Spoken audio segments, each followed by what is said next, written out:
This is the Korean food that I'm going to introduce to you today. Yes, Koreans do eat their noodles cold from time to time, and another surprising thing about this noodle is this noodle was traditionally eaten in winter times.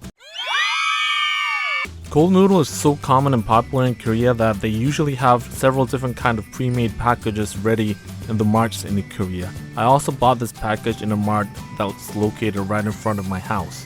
What you saw on the left side of the picture is watery kimchi called dongchimi. Dongchimi literally means kimchi at winter because dong in Chinese character means winter. When you think about kimchi, this is probably what comes to your mind, but the Chinese cabbage was introduced into the Korean peninsula only in the 18th century, so the kimchi before the 18th century looked a lot different from the kimchi that's commonly eaten these days. And even these days, kimchi is made out of various different kind of vegetables, and radish was, and still is, definitely one of the most popular vegetable used for kimchi. The reason why there's an image of dongchimi is because this cold noodles, cold soup, is made from dongchimi watery base. And the first form of cold noodle is known to have been made from dongchimi. I'm going to show you how to make the cold noodle out of pre-packaged cold noodle, and then I'm going to take you to one of the most famous cold noodle places in Seoul that has very long history.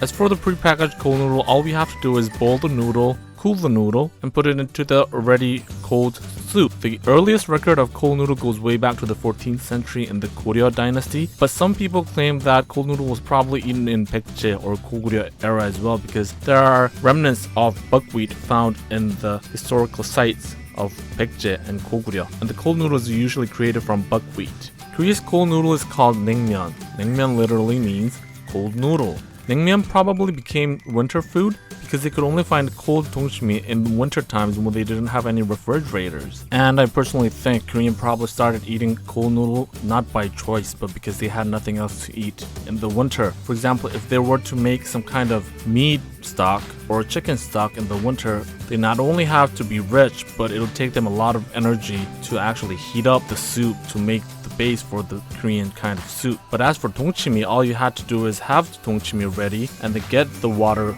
or the soup out of the dongchimi and then dip the noodle into it. So it is probably simple, cheap, and easy to eat in the winter.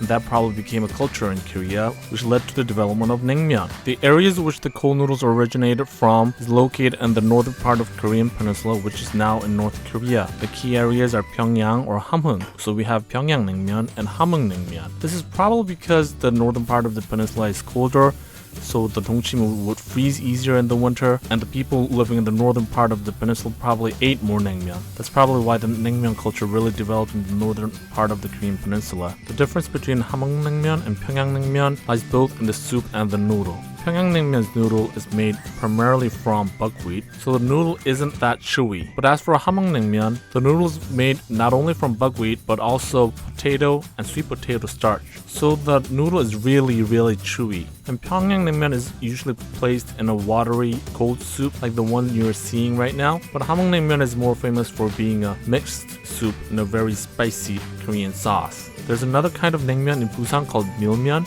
There are a lot of different theories on where the milmyeon comes from. One theory is that it probably comes from a cold noodle that originated in Jinju. Another theory is that the refugees that came from the northern part of the Korean peninsula down to Busan during the Korean War probably made cold noodles in Busan with whatever ingredients that they had, and that became a milmyeon. I think the second theory is more widely accepted by the people. If you accept the second theory, that means that milmyeon was a result of the Korean War, which is a very big part of Korean history.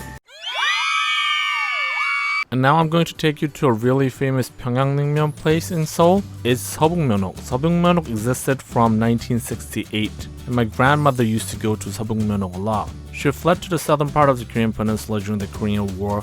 She was a refugee that fled south during the Korean War. So for her, Seobukmyeonok was a place where they sold soul food, or food that she used to eat at home. So she used to come here a lot. And Seobukmyeonok has been in this place since 1968, as far as my mother remembers, and the building itself seems to be the history of Seobukmyeonok. Seoulmyeon was chosen by the Seoul metropolitan government as a cultural asset. We ate a big Korean dumpling along with the naengmyeon, and this is a typical North Korean food that we can find in South Korea. And Pyongyang naengmyeon is known for its flat kind of taste. That's why there are a lot of manias that really like Pyongyang naengmyeon, but there are people that totally don't understand why people like to eat Pyongyang naengmyeon because it tastes like nothing. But as for me, I don't add any vinegar or mustard, which are some of the sauces that people put into naengmyeon usually. I like to eat Pyongyang naengmyeon's soup as it is because it has its own really deep taste in it once you get into Pyongyang naengmyeon. So that was the history of naengmyeon. We'll be making more videos on Seoul, Korea, Korea's history and Korea's culture and Korean food. So subscribe to our channel and like our videos. It really helps us make better videos.